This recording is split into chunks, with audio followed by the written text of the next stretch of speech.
Violan компанийн Simplet загварын хуурай жорлон.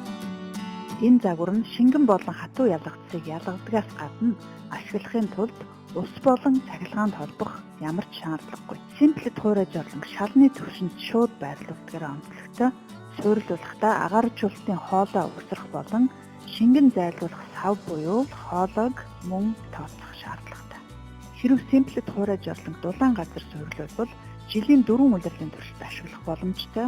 Харин хүйтэн газар байшингийн гадна талд агааржуулалтын хоолой болон шингэн зайлуулах хоолойг угсарсан тохиолдолд хөлдөлтөөс хамгаалсан дулаалга хийх шаардлагатай. Хуурай жорлон хөлдөлтөнд тэсвэртэй материалаар хийгдсэн тул эд ангиуд эвдэрч хэмжих асуудалгүй. Агааржуулалтын босоо хоолойг угсрахдаа аливаа уурссан шингэн нь хоолойг даган уурсаж хатуу ялгцыг цуглуулах сав руу орж байхаар бодож урт гаргаж өгөх шаардлагатай. Агааржуулалтын босоо шугамын угсралтыг хийхдээ агааржуулалтын хоолойг шургуулах нүхний диаметр нь хамгийн багадаа 75 мм байхаар тооцно. Агааржуулалтын хоолой гадагш гарах нүхэн жорлонгоо салааж буй нүхнээс үл ялэг өндөр байх хэрэгтэй бөгөөд ингэснээр хоолойд хуримтлагдсан ус чийг буцаж жорлон руу орох нөхцөлийг бүрдүүлж өгнө. Хэрвээ иж бүрдэлд дагалдан ирсэн хоолой угсралтын дараа дээврийн ирэмгээс хангалттай хэмжээгээр дээш гарч ирэхгүй бол 75 мм-ийн ижил төрлийн хоолойг ашиглан сунгаж болно.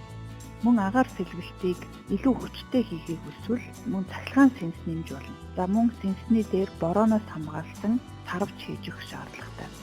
Шингэн зайлуулах хоолойг суйрлуулахдаа хоолойг метр тутамд 2 см уналттай байхаар бодож налууг тохируулах хэрэгтэй. Иймээс хаманд гаргасан хоолой нүхэн жорлонгийн арын хэсэгт байх нүхнээс доор байрлах шаардлагатайг тооцоорой.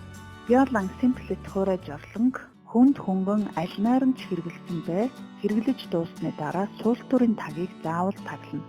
Хуурай жорлонг хэрэглэснээр та 10 литр ус хэмнэж байгаль дэлхийгээ хамгаалах болно. Мөн таны хаягдал ялзмагтаж дуусснаар байгаль хөрсөө иргэн тижээлэн болж өгнө.